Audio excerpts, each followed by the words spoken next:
the best I could and focus on myself, and I'm happy to come away with the win. Well, it certainly was your day. Was there a point in the race where you knew you had it? Honestly, no, because in the women's 800, I mean, in any event, but I feel like our event is so stacked, and I could hear everyone behind me. Obviously, when you're running, you have no idea what's going on behind you, so I always just under the assumption everyone's like right on my tail, ready to pounce on me, so I try to just stay focused and yeah, just like close hard as I could and be ready if anyone were to pass me to make a move as well. And luckily I didn't have to deal with that today, but yeah, I'll have to watch the race back, but I'm sure they were all right there. So now you're off to compete in your first World Championships, never being an experience like that. How are you going to mentally prepare yourself to go up against that competition? I mean, I feel like coming from the 800 in the US, like it's almost like every championship it's like a world-class championship. So we have so many amazing women in this event. So I'm just gonna try to, like, again, focus on myself and run the best I can. I want to represent the US to the best of my ability. So I'm just gonna go for broke and be willing to take risks and see how far I can go.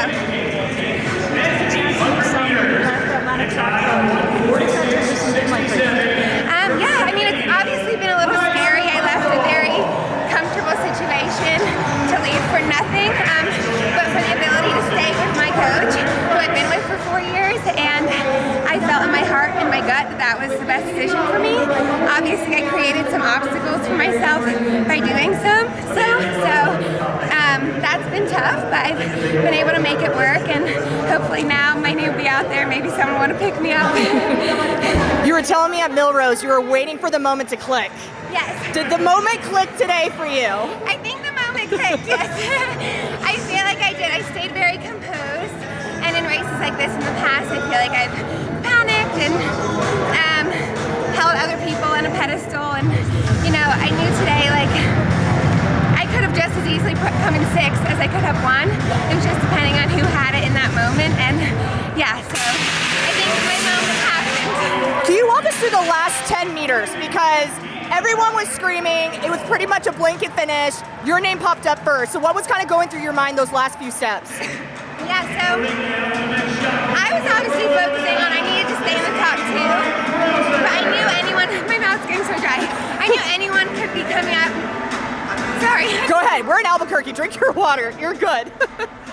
I knew everyone was probably coming in, so I didn't want to like bang on the fact I was currently in 2nd, because if someone were to have gotten me on the line, then I'm out of that team. So I still tried to focus on just trying to pass Addie, who was in front, if I could.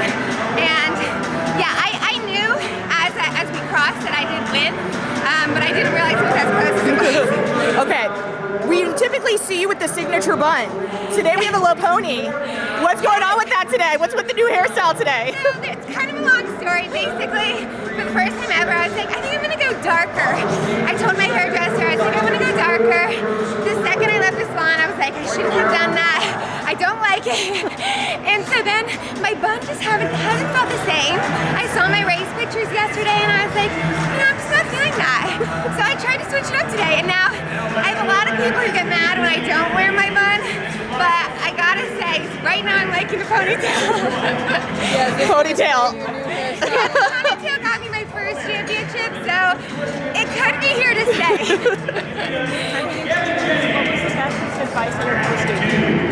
Oh, okay, yeah, so one of my coaches is more of like my mental coach, and leading up to the race, she just kept repeating, telling me things I had to say out loud.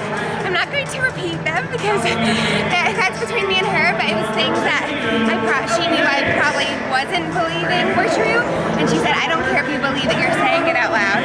And I did, and then while I was racing, those little things were popping up in my mind, and